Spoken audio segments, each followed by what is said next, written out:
Hello, everyone. Welcome back.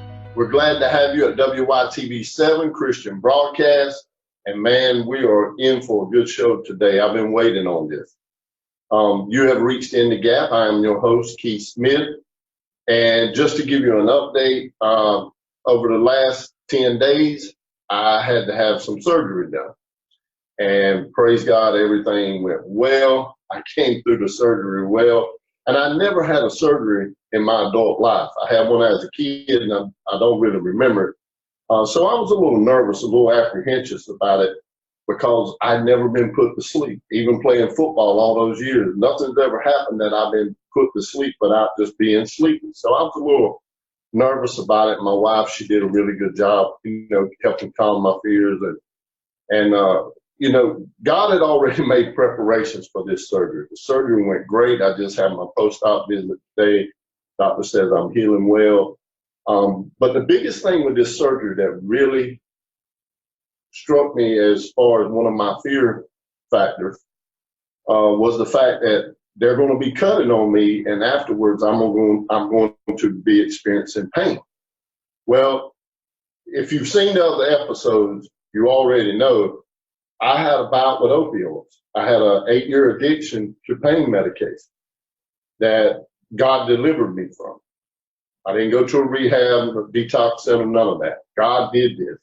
Well, I said, Lord, I prayed before. I said, Lord, I had this problem in the past. You've delivered me from it. But I'm a little scared about it because now something's going to happen in my body beyond my control that I might need this pain medication. So God had already made preparations for this as well, little did I know. So when I had the surgery, they prescribed pain medication. I came home. And like I say, God will already prepare you for future adversity. He was already preparing me to face this adversity years later. I've been over 11 years clean, and I said, Lord, I've had a streak going. I don't really want to get back into this. Do something or put someone in my life that can help me with this so it doesn't get out of hand and cause all this chaos that did before. God had to remind me of something too. He says in Galatians 5:1, he says, stand fast, therefore, in the liberties where Christ has set you free. And this is Paul speaking. But then he says, be not entangled again with the yoke of bondage. So God had to remind me, I've already set you free from this. And you don't have to be entangled with this anymore. So I've already made provisions for you. I've been to a lot of rehab centers to speak, and the rehab center, they teach people that once you're an addict, you're always an addict. Once you have this problem, it's a disease in your life. Well, God had to show me that's not true. That when I set you apart from that, as long as you don't put your hands back to it, you don't have a problem. Well, that's the thing that I have been training my mind through years and years of sobriety now, is this verse. But God had to show me too. Even when something comes in your life that you think will cause that to happen, I've already planned for greater things. I went through this surgery, and even into my recuperation, which is going well, praise God, I have not had to take any pain medication. So I give God all the praise, the honor, and the glory. He had already made provisions for this. I didn't know how. I just know God was going to show up. Remember we talked in another episode about when you look for God in the small places, he will show up in the big problem. You expect that. It started making me think about John chapter 9 when he healed the blind man. And he had been blind since birth. He knew nothing but how to be blind. And Jesus healed him. And when he healed him, the Pharisees didn't believe it. They didn't want to believe in Jesus. So they did an investigation on this. They brought the man's mother and father to him and said, is this your child that's been blind but now he can see? And they said, listen, he's grown. Question him. Don't question us. And when they brought him in, they said, did you not know this man was a sinner? And he said, whether this man's a sinner or not, I do not know. He said, the only thing I know is now I was once blind, but now I see because of this man. I'm in that same boat today. I once was an addict, but I'm no longer one because God has set me free through his word, through his power, through believing in him. So I give him all the praise, the honor, and the glory. He had prepared me for future adversity. Now, there's been an adversity I want to talk about today that has kind of been in the news a little bit, but it's been more on social media. And it's about this chicken sandwich craze. I mean, it is running rampant. And I don't know if you guys know exactly what I'm talking about, so I'm going to do my best to explain it without, bringing up the fast food chain. But there's a fast food chain now. And if you've been on Facebook, social media, you've seen all the videos about it. There's been a chicken sandwich craze. Well, I can say for one, I have had this chicken sandwich that everyone is talking about. And for me, in my opinion, it is the best chicken sandwich I've ever eaten in my life. And I had to wait 30 minutes to get it. And if you know me, as big as I am, much as I love to eat, I don't wait on food. But man, it was delicious. So it was so good, we went back and got another chicken sandwich the following day or two. Well, what I found out was the more the word got out about this idea, people were just flocking to this fast food chain. I mean, you couldn't get in. The whole lobby was full, drive-through backed out to the road. They were even backed out into the road that turns into the fast food restaurant. So I was like, man, this is crazy. But what happened was the demand for this great idea they had was so overwhelming, they had to stop selling. They had to stop selling for several reasons now. One of the reasons is they said they couldn't keep enough staff to keep the business flowing. We went to one fast food restaurant and they had shut down the drive-through and you had to go inside to order. A couple of days later, they didn't have staff to do it. They shut down the lobby on the inside. The only place you could go was the drive-through. But now the problem, the dilemma with this great idea is this. You can't get a chicken sandwich at this fast food restaurant because they're constantly running out. They can't keep them in stock. So I went in and asked the manager when I was looking for one, I said, what's going on with the chicken sandwiches? Why can't we get chicken sandwiches? He said, well, it's not our fault. He said, the bun makers can't keep up with us.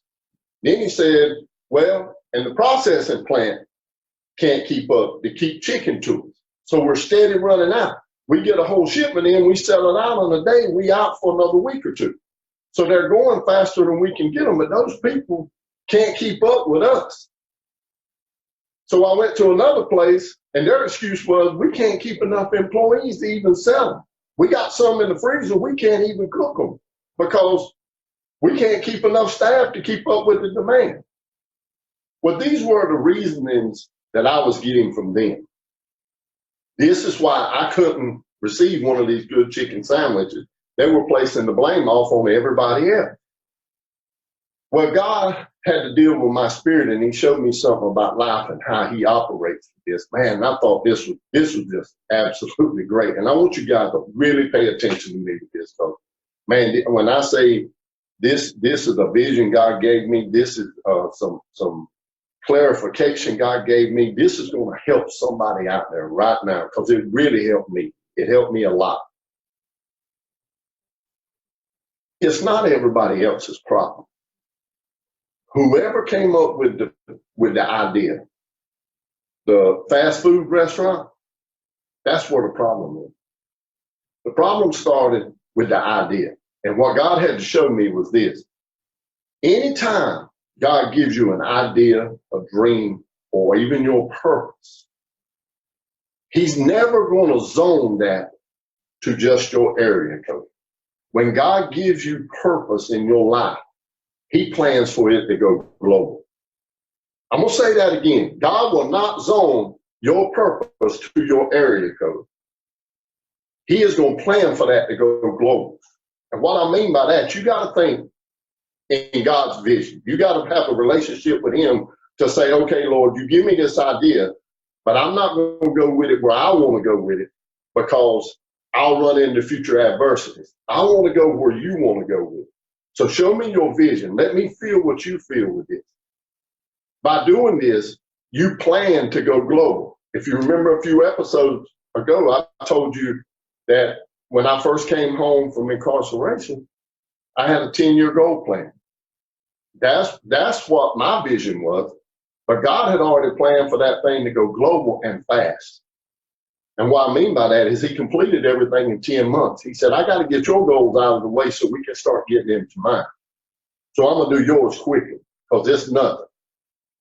So that's what he did. He had already planned for me to go global. And I'm going to be honest with you guys. I wanted to do these broadcasts because being a motivational speaker or inspirational speaker, I wanted it to open me up just to a different market, maybe in Charlotte or the Statesville area. Little did I know God had already planned for this to go global. It doesn't just reach there or into Columbia, South Carolina, where we're at. Little did I know God had already planned for me to go global. We're going into several different countries, not counties, not zip codes, not area codes, countries. So you see, when God has a plan and he gives you something, he plans for this to go global. Well, here's the other part of that. This is why I say it falls on that. Because here's another key I want you to get. First key is this. God will not give you a purpose and zone it to your area code. He plans for it to go global. Second key to this is this. Whatever God gives you for your purpose will always be connected to somebody else. I don't care who you are. I don't care what you do. Let's look at the Bible. Moses had a purpose to lead God's people out of bondage. But Moses could not do it without Aaron's purpose or Miriam's purpose. They were connected here. Aaron's purpose was the Levites was going to come from his line, but he couldn't achieve his purpose without it being connected to Moses. Moses couldn't do what he was supposed to do without it being connected to Joshua, vice versa. I'm going to say this again. Whatever your purpose is will always be connected to someone else. Here's where the restaurant chain failed, in my opinion. They failed to prepare the people who was connected to their purpose. Woo, let me say that again. They failed to prepare the people who was connected to their great idea, to their dream, to their purpose.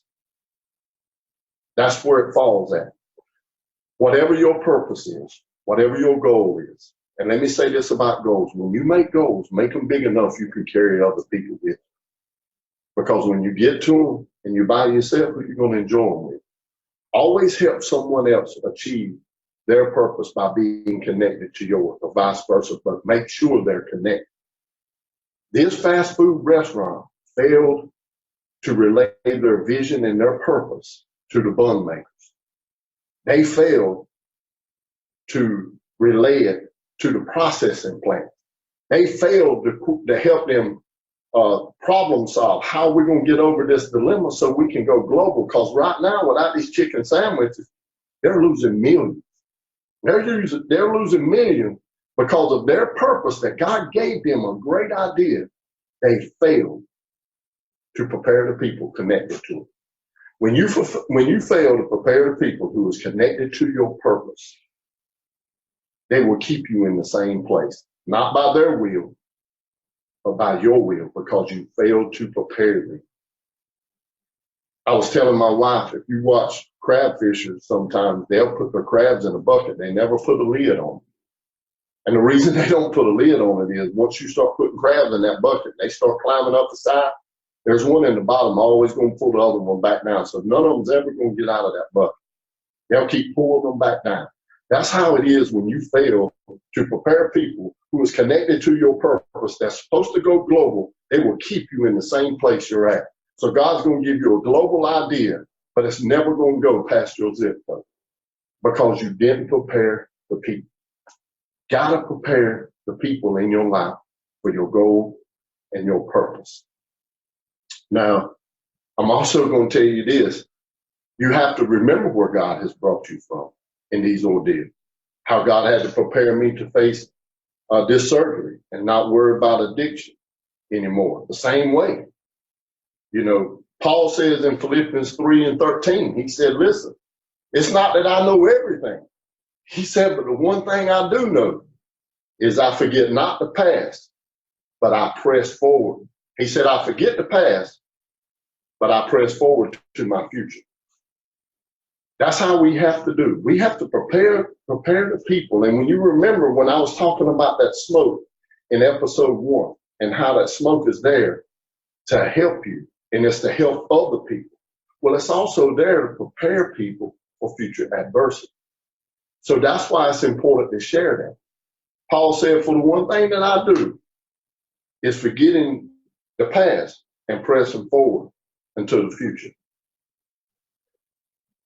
I want to tell you tonight, whatever you're facing, God has a plan for you. No matter how bad your situation or how great it is, even when it's great, it's even greater than you expect because God plans for you to go global. And it's not always the big, huge global idea of going into other countries or making millions of dollars. It can be something very, very small. I'm going to share this story with you. And it's something really small, but God had to prepare me to prepare other people for what I had set my goal for. I tell the story sometimes because it's funny in a way, but it reminds me of that verse that I just gave you of Philippians 3:13, forgetting not where I came from, but pressing forward to where I'm going. Well, when I think back early in my incarceration, when I was building a relationship with God and learning more about Him and changing and preparing myself beyond incarceration for global expansion for what God had for me, I was still a work in progress at that stage. I was growing. But one thing that I really look forward to every day was dinner time. The reason it was dinner time is because at dinner time, you got to get cake or you got to get fruit. Now, the way that worked is there are 2 lines in prison for dinner. You got the regular line and you got the diet line. If you have a medical condition or a doctor says, hey, you got high blood pressure, needs to be on a healthy heart diet, you can get on the list to be on the diet line. Well, the food's a little bit better, but it's still not really good. But on the diet line, what I used to look forward to in that healthy heart diet is you got fruit every night at supper. Every single night you was going to get fruit as part of that diet. They were going to give you peaches and juice or pears and juice or fruit cocktail and juice.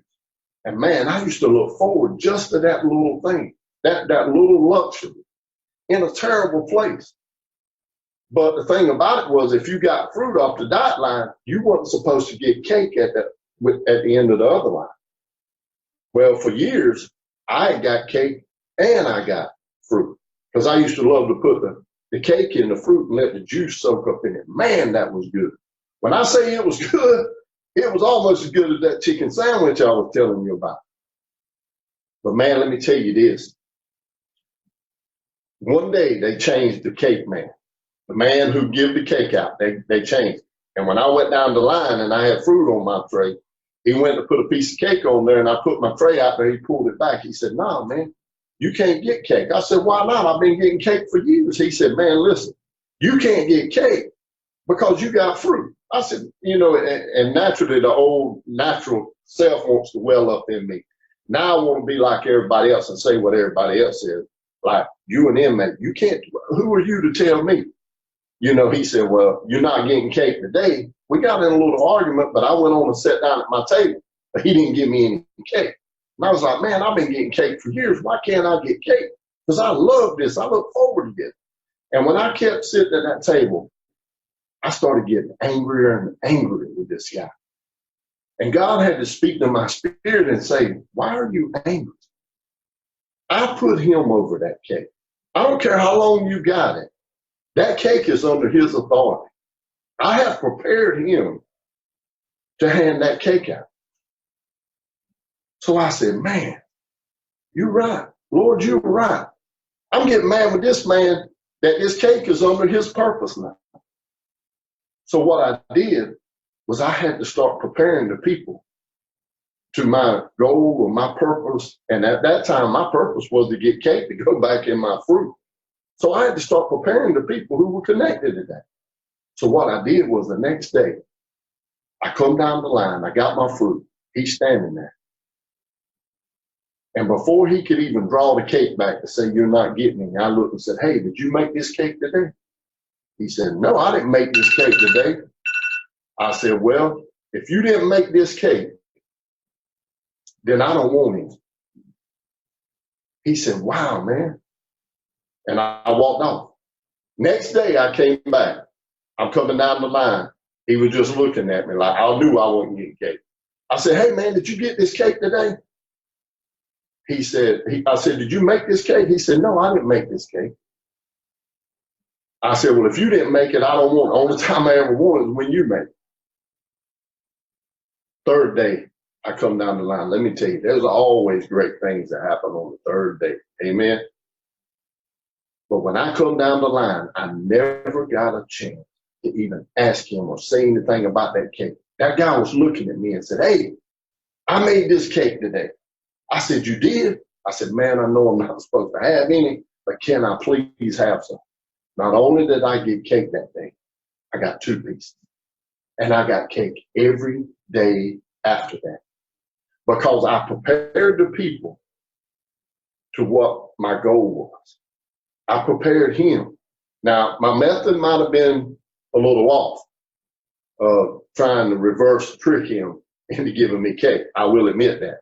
But I had to prepare him to achieve the goal that I was trying to do. And by doing that, not only did I get cake, they started getting icing and making these homemade icing. And he would put icing on mine and put it in the back with his. Then I started getting cake with icing. Well, I thought I had achieved my goal, but God said this, I planned for this to go global. And what he meant by that was, not only did this guy start giving me cake, but when I'm outside working out, this guy started coming out and walking around with me. We got to know one another. I got to minister to him. He got to know about my life. I got to know about him and his family. And I got to share Jesus Christ with him. That's what I mean. When you prepare the people, that's how the idea can go global. Now, global doesn't mean always reaching the masses. It could be just seeing the big picture. And the big picture in that story was one. It was me because I wanted to have cake, and it was him because God wanted to build a relationship between us. Not only that, I got a chance to mentor that young man before he left to go to another prison. So I got to thank God that he prepared me to learn to prepare people connected to my vision. And I can't leave this story without saying this. We're going back to that fast food restaurant where they're competing with another fast food restaurant that's well known for chicken sandwich. And here's the point I don't want you to miss or ever forget. This other fast food chain who builds their whole business off of chicken sandwiches, who is really good as well, they honor God with everything they do. They close on Sundays. They prepare their staff to have Christian values, how to treat people, how to be nice, customer service. Quality is very important to them. They do things differently than any other company.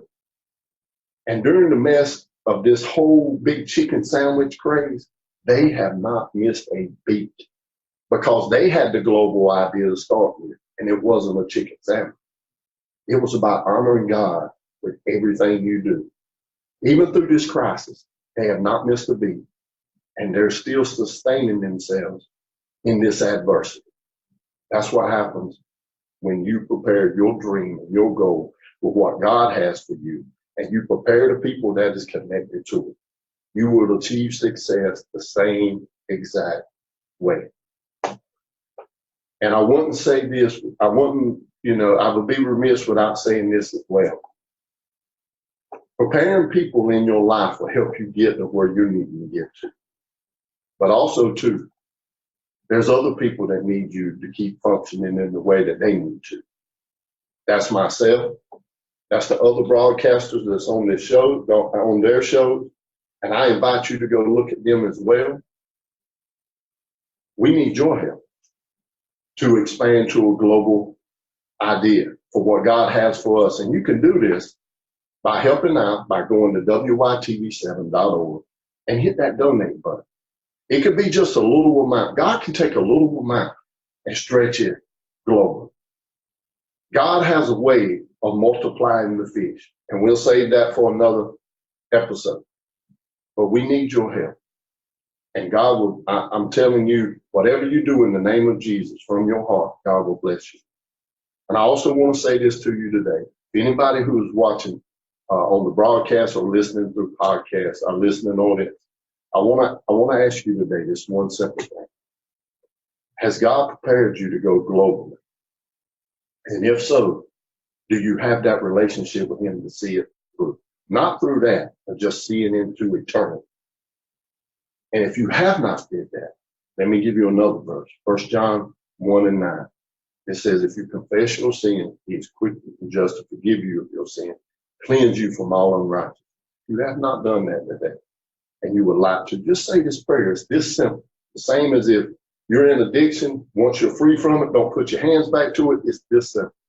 Admit your sins, your wrongs to God. Say, Lord, I'm a sinner. I've done wrong. Please, Lord, forgive me. Help me, Lord, to live a life for you. Help me to see your expansion, your global destination for me. Lord, give me purpose in my life, or help me understand the purpose you've given me and how to use it for your glory. If you'll do that one simple thing, you'll start to see your situation, your life change. And even if you're living a good life, you'll live an even better life. Because the better life is just having peace, knowing, hey, my ticket to eternity is already made. And I thank God for that. Not just for showing up in this time I was worried about addiction and this surgery. I thank God for knowing that if the worst comes to worst, my ticket's already punched. So thank God for that. Thank God for what he's done. And I thank God for you guys. And I hope that you guys have got something out of this today. Ladies and gentlemen, if you have, please let us know. Go to our website at inthegapmotivational.com. You can find out everything you need to know about our motivational and inspirational company. You can go to the contacts page and see our social media pages as well. And our contact information is on there. It's itgmotivational@gmail.com. Send us an email. Let us know, hey, this is what I'm going through, or what you said helped me. And that helps me prepare for future episodes. And there might be a situation you're going through that you can let me know about that we can tackle on another episode. Also, too, hey, if you would like for me to come speak at your church function or anything, or hear the smoke is in my testimony in person, contact us. It tells you on there how to contact us. We'll work out the details, how to get there. And I look forward to hearing you guys from you guys soon. And we'll see you next time. Please come back and stand in the gap with us. See you next time.